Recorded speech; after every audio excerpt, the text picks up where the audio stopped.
Ladies and gentlemen, I am most flattered and grateful to have been invited to share some reflections at this high-level side event focused on the role of oceans in relation to biodiversity. As the world struggles to deal with the coronavirus pandemic, we can see just how vulnerable we are to the borderless shocks caused by planetary emergencies.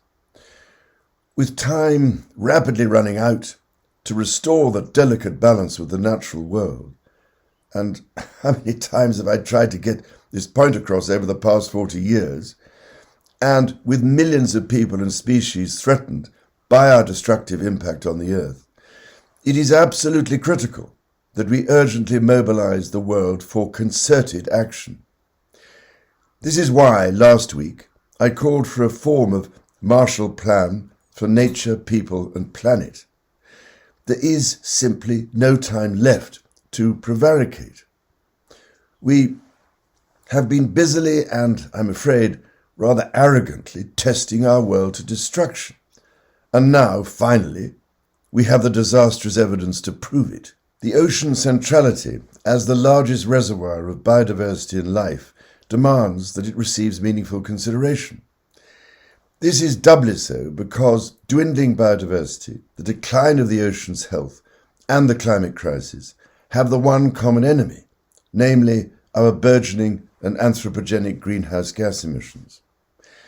This month, the World Meteorological Organization released the United in Science 2020 report, which states that human-induced climate change is affecting life-sustaining systems from the top of the mountains to the depths of the oceans, leading to accelerating sea level rise with cascading effects for ecosystems and human security. It reports that globally the ocean has warmed unabated since 1970 and has taken up more than 90% of the excess heat in the climate system. The good news is that solutions are increasingly available. What we need urgently are the foresight, courage, drive and determination to put them in place. So, if I may, ladies and gentlemen, I would just like to highlight a few specific areas that have the potential to make a real difference. First of all, having convened a roundtable earlier this year with many of those involved with carbon capture, reuse and storage technologies, it is clear to me that if we are to have any chance of winning this battle against dangerously accelerating global warming, we must buy precious time in the transition to a net zero circular bioeconomy by capturing carbon emissions at source. We have allowed the sand to run through the hourglass and need to buy time for vital carbon mitigation and adaptation strategies to reverse the damage we've caused. Secondly, SDG 14.6 calls for us to end harmful fisheries subsidies by 2020. After an incredible 2 decades of negotiations on the subject, the dedicated cadre of ambassadors currently negotiating at the World Trade Organization finally seem to have an opportunity at the WTO General Council meeting in December to bring success to SDG 14.6. A third immediate opportunity for success lies in SDG 14.5, the 2020 target of conserving at least 10% of the planet's marine and coastal areas. A number of opportunities exist, notably the proposed marine protected areas of Antarctica, for declarations to be made that will see us cross the 10% line before year's end. Thereafter, the challenge ahead will be to take the planet's proportion of conserved marine and coastal areas to 30% by 2030. In my humble opinion, we should be much bolder and more ambitious with this target, as such marine protected areas have been shown over and over again to have a hugely beneficial effect on marine ecosystems, enhanced fish stocks, and improved returns from fisheries. Fourthly, since protection of marine biodiversity requires protection of habitat, positive action is urgently needed for national laws to be enacted and enforced to combat habitat destructive practices such as harmful fishing methods, dredging of seagrass meadows, and deforestation of mangroves. Similarly, with the IPCC's clear warning on the existential threat to coral reefs and their critical place in marine biodiversity ecosystems, equally urgent action is required to place the great majority of the planet's coral reefs under protection. One need only consider that coral reefs are home to some 30% of the ocean's biodiversity to realize the seriousness of this situation. This is where a timely implementation of the 30% by 2030 pledge could make such a tangible difference.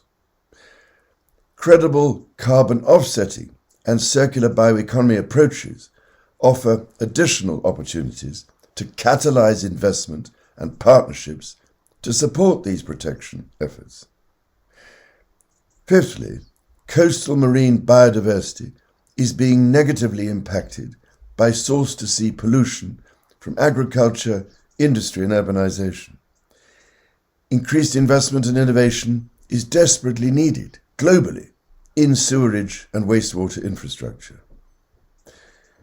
The sixth point is that overfishing continues to erode the ocean's biodiversity, with a recent FAO report indicating that 34.2% is overfished globally. We need to find innovative ways of tackling this problem while supporting regional fisheries management organizations where overfishing is occurring. Seventh, it is estimated that less than 10% of the ocean's biodiversity is scientifically described.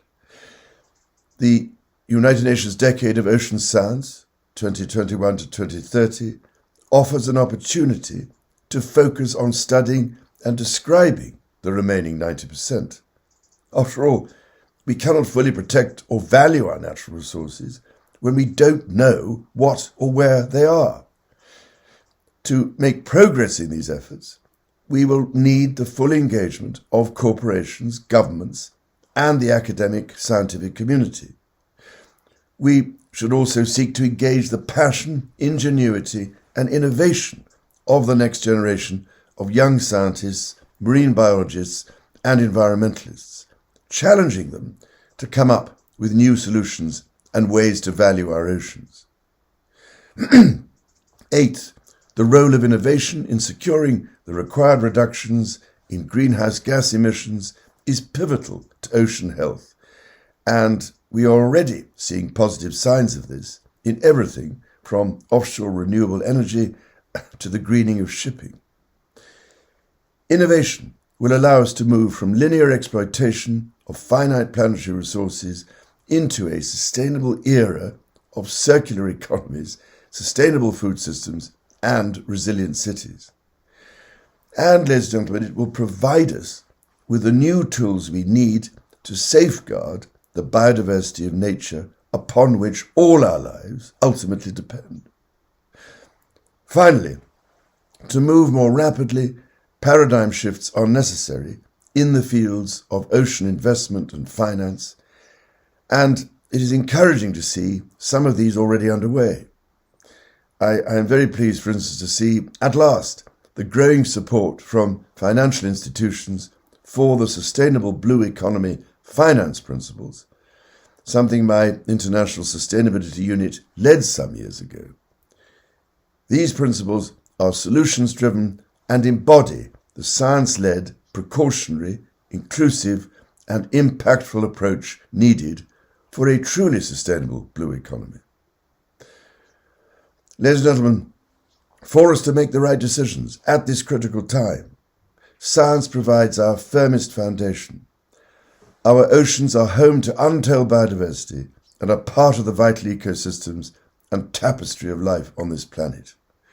To address the planetary emergencies we are now facing, And as I've tried to stress on so many previous occasions, we need to see the Earth as a patient in need of urgent critical care, recognizing that all her unique ecosystems are interconnected.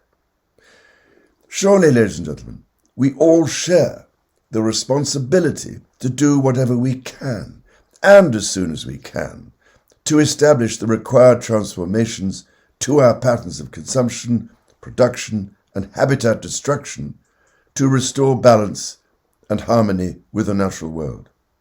Only in this way can we avoid consequences for all life on Earth, which are too awful to contemplate.